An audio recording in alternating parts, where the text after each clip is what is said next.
México se va de Qatar, su peor desempeño en 44 años. También el salario sigue sin alcanzar para la canasta básica. Y Twitter relaja sus controles para desinformación. Es jueves 1 de diciembre, yo soy Javier Garza, esto es Expansión Daily y nosotros estamos listos. Esto es Expansión Daily, lo que hay que saber. Un podcast de Grupo Expansión con Maca Carriedo y Javier Garza. Expansión Daily, lo que hay que saber. Ivette Rodríguez, ¿andas de buenas o de malas? ¿Todavía no se te quita? Pues no, todavía no se me quita. Es que es lo mismo de siempre, o sea, esto de jugamos como nunca, perdimos como siempre, bueno, aunque esto de jugamos como nunca, la verdad no sé, yo creo que sí hubo muchas más oportunidades de gol que no se pudieron concretar y pues este desempeño dejó a México fuera del Mundial de Qatar, la primera vez en 44 años que no pasa octavos de final. Sí, la verdad es que es solamente una pequeña porción de la población la que se acuerda de una desilusión de este tipo. Nada más hay que acordarnos que en Argentina 78 México perdió sus 3 partidos, uno de ellos contra Polonia, justamente. Y se rompió una racha de 7 mundiales llegando a la segunda ronda, llegando a los octavos de final. La agencia Reuters lo puso con un encabezado pues bastante hiriente, ¿no? Que decía, México rompe la racha del 5º partido, pero no llegando al 4º. Oye, vamos para atrás, de mal en peor. Por algunos momentos se veía cerca que México tenía oportunidades, el 2-0 que llevaba de ventaja contra Arabia Saudita, esperando que Argentina le pudiera meter otro gol a Polonia, pero después ese gol de Arabia, ya en los últimos minutos del partido, acabó con todas las esperanzas. Y horas después el Tata Martino renunció.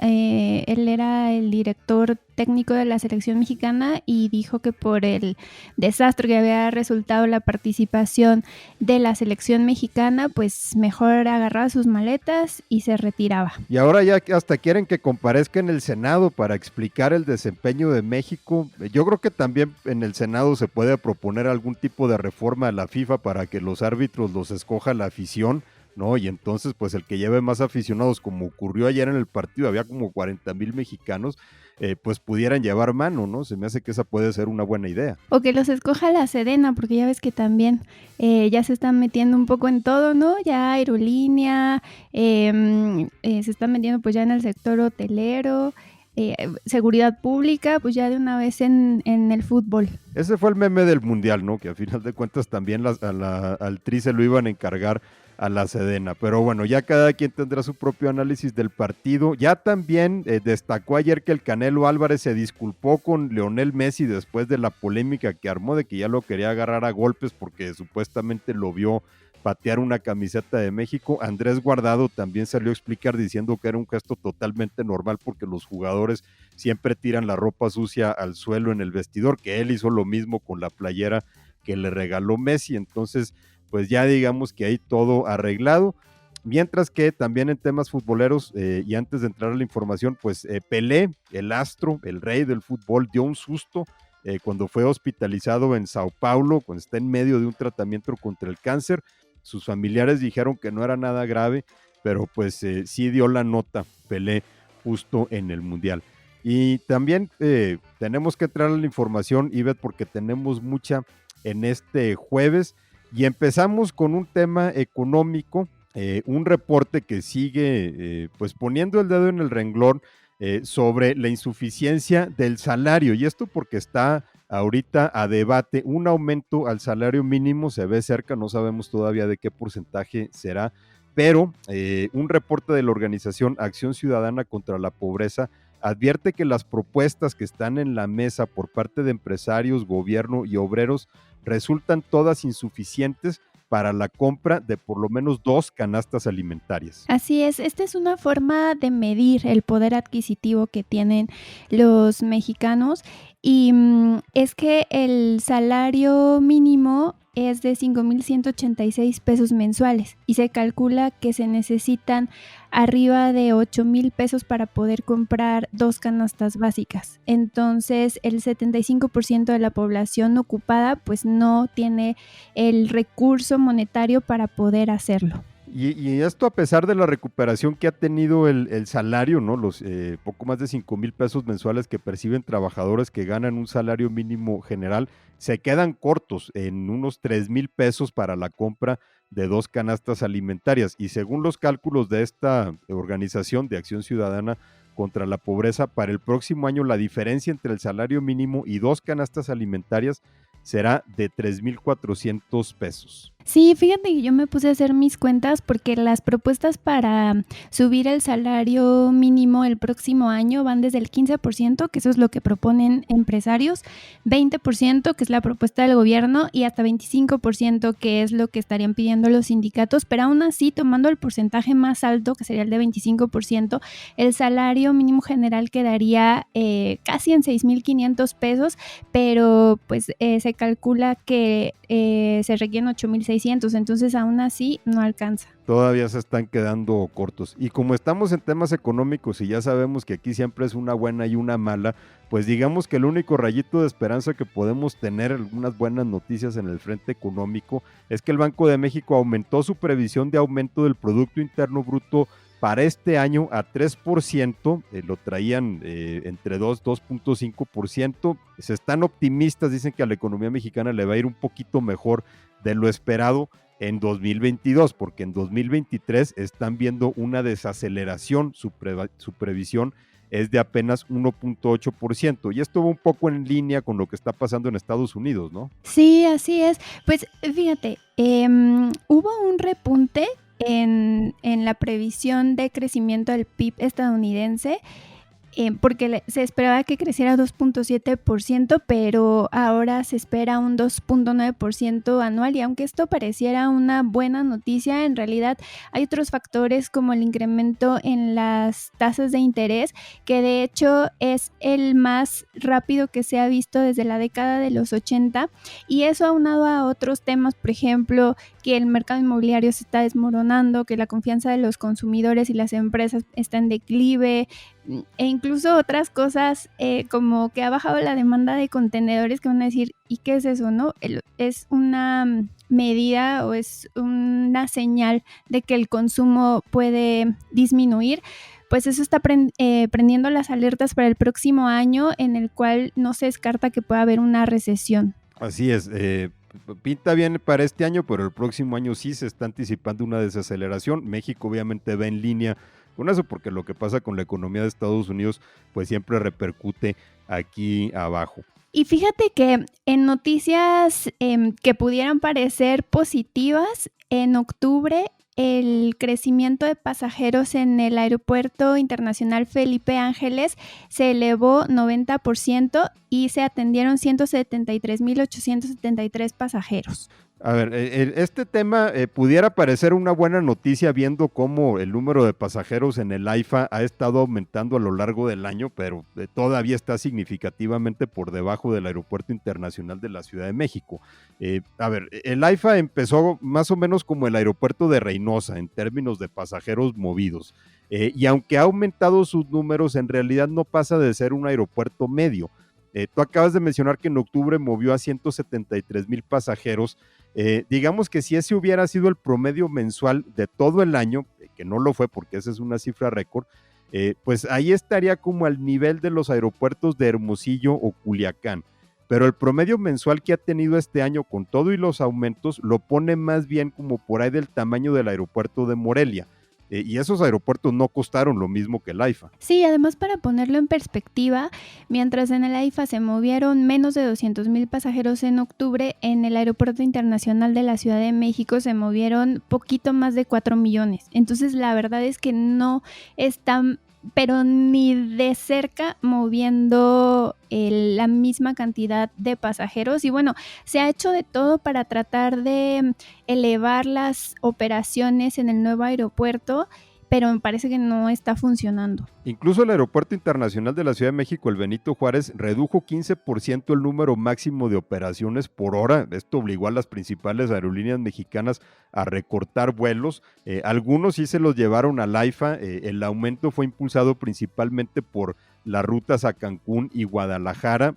Con esto ya la terminal está hilando 2 meses de casi duplicar su flujo de usuarios, pero la realidad es que el AIFA no ha logrado su principal objetivo, que era desfogar el aeropuerto Benito Juárez y equilibrar un poco mejor el tráfico aéreo en la Ciudad de México entre los varios aeropuertos. Y un problema presente que no se ve para cuándo va a tener solución es que al no recuperar México la categoría 1 por parte de Estados Unidos en seguridad aérea, el AIFA no puede abrir rutas a Estados Unidos y ese es un mercado enorme que también pudiera ayudar a desfogar el Benito Juárez, pero hasta ahorita no ha ocurrido ni se ve para cuándo puede ocurrir. E incluso ha ocasionado varias cancelaciones de vuelos en el Aeropuerto Internacional de la Ciudad de México porque al reducir 15% las operaciones en este intento de llevar pasajeros a la AIFA, las aerolíneas han tenido que reducir el número de vuelos que pueden vender desde el aeropuerto de la Ciudad de México, pero Volaris, por ejemplo, no lo hizo adecuadamente, creo yo, porque siguió vendiendo la misma cantidad de vuelos y entonces ha tenido que empezar a cancelar. En octubre ya hubo varias cancelaciones y se espera que en noviembre continúen. Entonces ya no hayan ni qué hacer para poderle aumentar el tráfico al Felipe Ángeles. Seguramente es un tema que va a seguir dando de qué hablar. Sí, y fíjate que otro tema que está dando mucho de qué hablar, pues es que Twitter ha dejado de aplicar sus políticas de desinformación por COVID, que era una medida que se había tomado desde 2020, pero que ahora, pues con el cambio de administración, ¿verdad? Están cambiando muchas cosas. Sí, Twitter anunció que ya no va a tomar medidas contra los tweets que contengan información errónea sobre el COVID-19 o sobre las cuentas que la publiquen. Agregaron una nota a las páginas que describen sus políticas de desinformación sobre la enfermedad que dice que a partir de noviembre de 2022 ya no aplican esta política de información engañosa. Políticas que se introdujeron por primera vez en 2020 empezaron a etiquetar a los tweets que contenían información cuestionada sobre el COVID-19 o sobre las vacunas, por ejemplo. También eliminaban los tweets que entregaban contenido potencialmente engañoso. Y Twitter suspendió más de 11,000 cuentas y eliminó casi 100,000 contenidos desde enero de 2020 hasta que llegó Elon Musk. Sí, y justamente él lo que hizo fue hacer una encuesta entre los usuarios si era buena idea ofrecer amnistía general a las cuentas suspendidas. Por supuesto que no hubieran violado la ley o que no se hubieran involucrado en un spam escandaloso y votaron que sí. Entonces, a partir de eso, pues él publicó otro tweet porque es curioso, ¿no? Él da a conocer los movimientos de sus empresas a través de esta red social y entonces publicó un tweet en donde decía: la gente ha hablado, la amnistía comienza la próxima semana. Vox Populi, Vox Dei, que es en latín.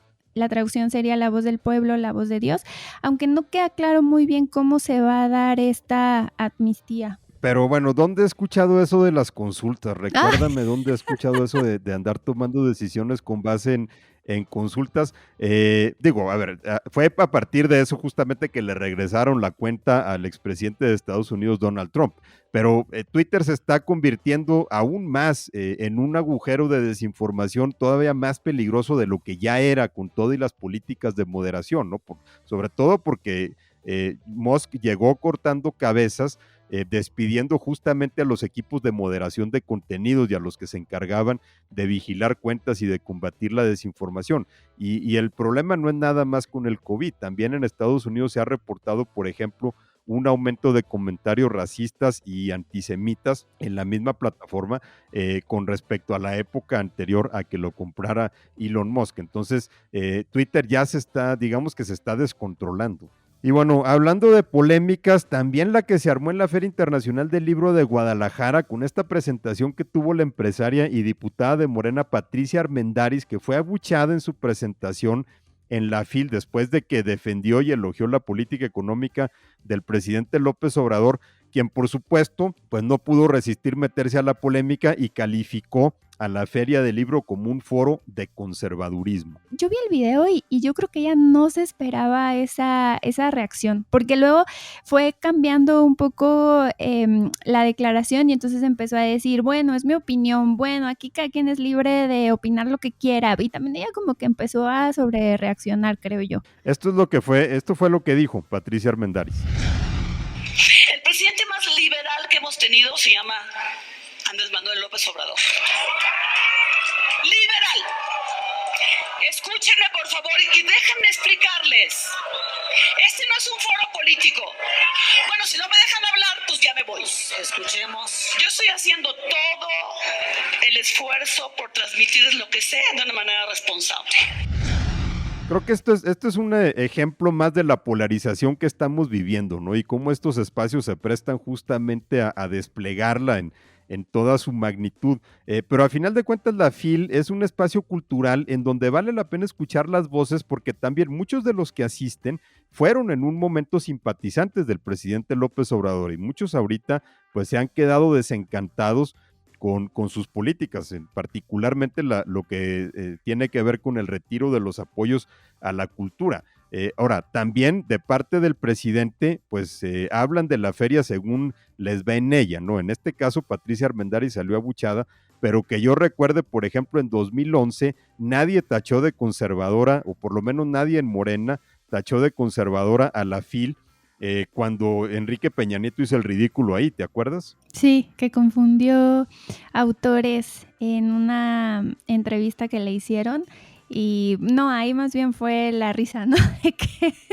De que no sabía. Claro, pero nadie de los que ahorita está, bueno, Morena no existía en ese momento, pero nadie de los que está ahorita en Morena, empezando por el propio López Obrador, nadie se quejó de que, híjole, la FIL, qué conservadora es, o qué mala trata a sus invitados, o sea, nadie dijo nada, al contrario, lo festejaron. Y yo creo que si no hubiera habido este abucheo hacia la diputada y empresaria, pues yo creo que ni siquiera el presidente hubiera dicho nada, ¿no? Es un poco, él reacciona a si lo atacan o no. Entonces, bueno, aquí lo que dijo es foro de conservadurismo y no sé, o sea, me suena también un poco a mafia del poder, o sea, estos adjetivos que de pronto le gusta usar para describir situaciones que no le favorecen. Bueno, lo que pasa es que el presidente es muy bueno para buscarse y encontrarse enemigos, ¿no? O blancos a los cuales tirarle en la mañanera y, por supuesto, empezar a generar polémicas. Pero vamos a regresar a temas de aviación, Ivette, porque tenemos que escuchar esta noticia. Parece falso, pero es real. Y bueno, esto no salió del AIFA, pero sabemos que en los aeropuertos se cuecen historias de todo tipo, ¿no? Vuelos atrasados o cancelados, equipaje perdido o cambio de puertas. Pero de eso a tomar un vuelo pensando que vas a una parte y llegas a otra totalmente distinta y hasta en otro país, pues hay un gran trecho. Pero esto no es lo que le pasó a la usuaria de TikTok, María José Gamboa. Así es, y es que María José Gamboa compró un vuelo para volar a Chiapas, pero terminó en Seattle.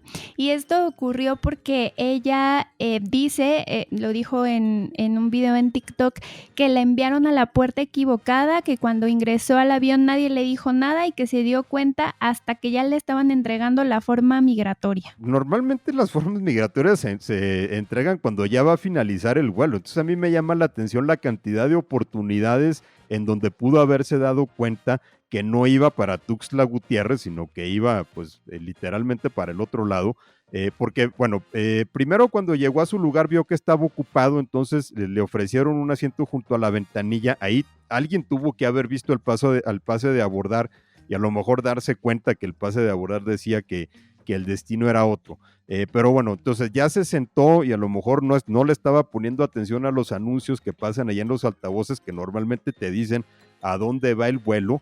Y luego después, supongo que después de hora y media de vuelo, que es más o menos lo que se hace de Guadalajara a Tuxtla, pues uno ya habría empezado a preguntarse que por qué no habías llegado, ¿no? Porque a Seattle son como 5 horas. Sí, pero ¿sabes qué? Antes de todo eso, es que a mí lo que me llama la atención es ¿qué pasó en el control en donde te escanean tu boleto? Y que se supone que ahí alguien revisa tu vuelo y lo pasan por un lector de código. Entonces, ¿qué pasó? ¿No se lo escanearon o cómo? Claro, esa es una muy buena pregunta porque ese es otro momento en el que se pudieron haber dado cuenta. Total que esta pobre chava pues llegó a Seattle, no traía ni pasaporte ni visa, pues obviamente iba nada más a Tuxtla Gutiérrez, entonces se tuvo que quedar a bordo del avión, la tuvieron que regresar a Guadalajara. Quién sabe si a Volaris le vayan a poner una multa, ¿no? Pues por andar llevándose pasajeros a otro país.